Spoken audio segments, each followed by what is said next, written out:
What is up, boys? Back again with another video for you all. It's been a while, but here we are recording. So basically, I was thinking, a few hours ago. Right now it's 8:33 and I woke up around like 6, and I was just thinking to myself, like, the media, movies, everything, they portray the devil, right? They portray demons, they portray the devil as this thing like with red horns or this and that. But nah, the form the devil takes, the form the shaitan takes, the form that the demons take, is basically the things that we want to see, the things that delude us from the afterlife. And those things are the glamorous things. It could be it could be the haram money. It could be like, what is that called? It could be like that thing that you desire so badly, but you don't realize that that's the thing that's taking you away from God. Like maybe it's that girl that like you like so much, and then you risk it all. You start doing ungodly stuff to impress her, or you start doing this and that to impress her, to get the girl, right? We all have that like desire inside of us to have, like, the hot woman, the fast cars, the rich lifestyle, the luxurious life.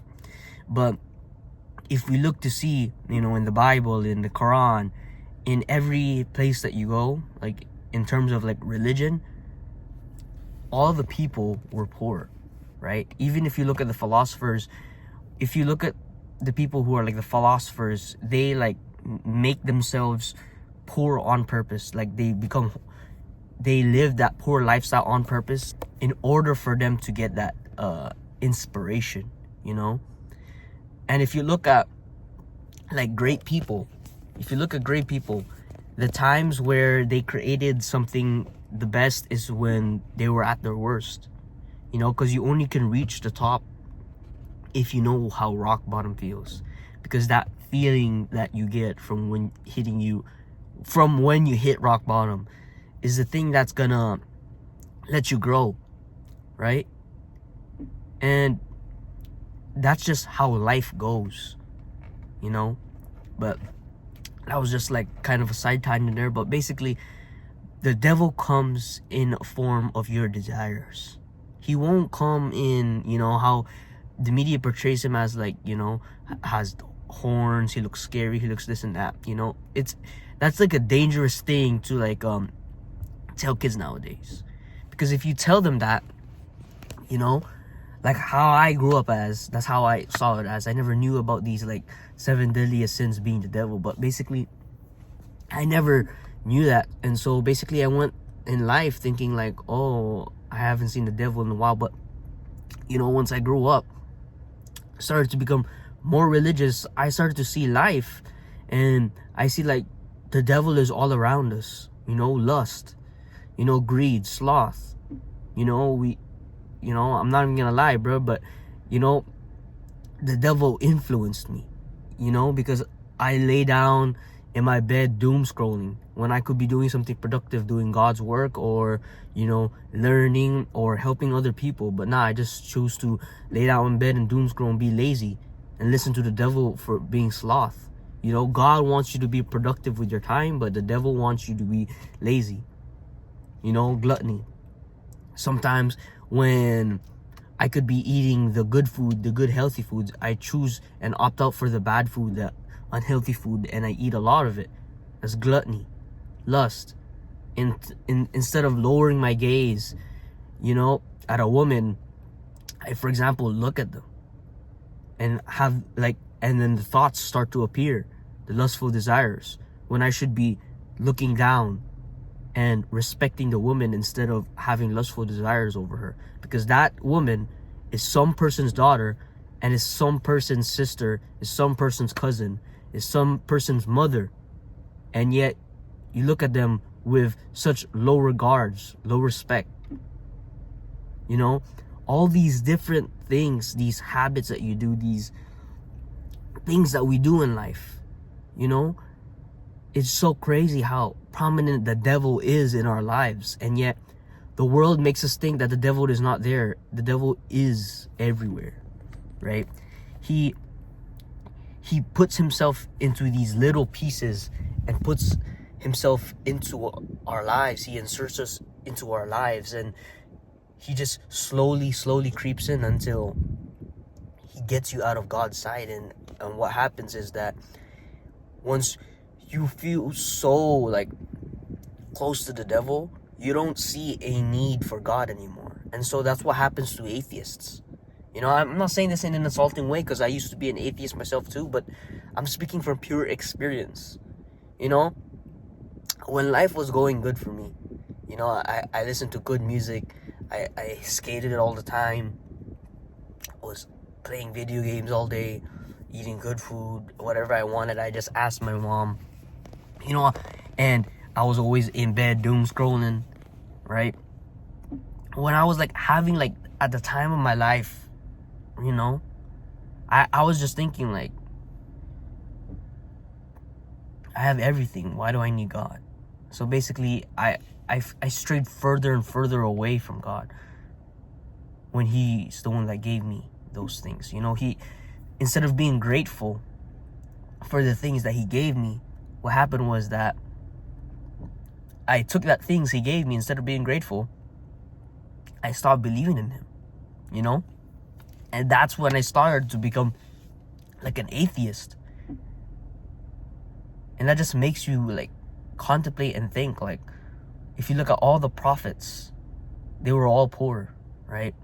And so that's when they became closest to God, you know, because here's the thing about the, like, what was that called? The relationship between wealth and God.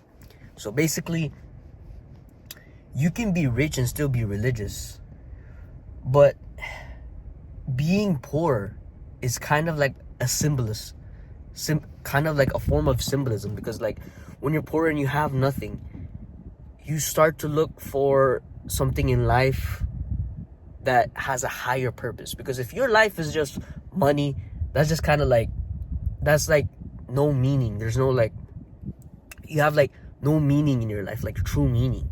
Because imagine if the world stopped caring about money and that's all you care about. Because we only, the money, here's the thing, what is that, how do you say this, the value of money is only the value that we give it, right? So the value of money is only the value we give it. So if we didn't care about money, we didn't have value for money, then money wouldn't have any value. And yet we still keep on giving it value. And that's the thing that hurts us in the end, right? But if we just use it for things that are necessary for us, then you exit that relationship between you and money. You stop worshiping money and you start worshiping God. Your life becomes much more peaceful, much more better. Versus if you're always thinking about the number in your bank account, right? And so, yeah, that's another side tangent there, but I keep going on side tangents. But basically, you should be aware of all the things around you and realize which is from God and which is from the devil. Which is the one that makes you want to do the bad habits and something that makes you want to do the good habits. Because at the end of the day, we are, what is that word? We are the product of our habits.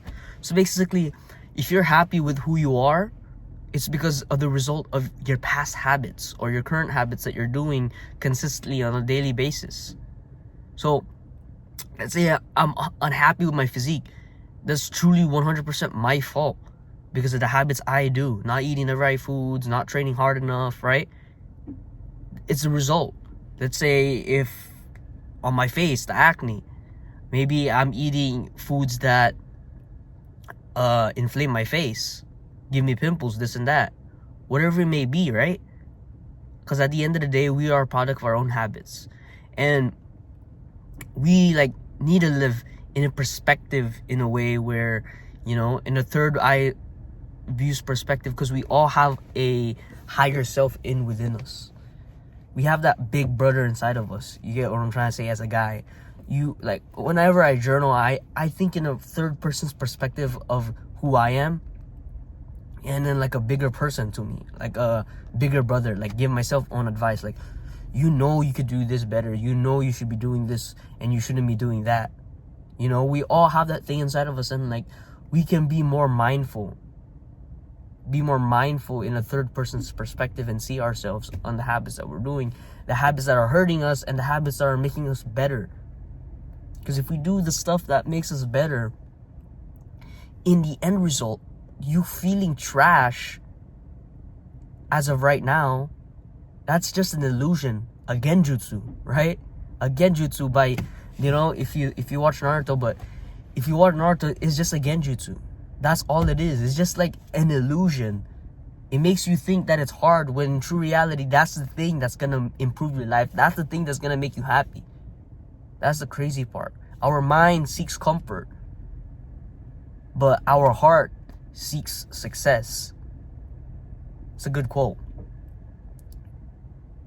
But yeah, that's just a quick video I wanted to record, because, you know, I was just having thoughts of it, and I was like, hold on, let me record it and pour my thoughts out into a video.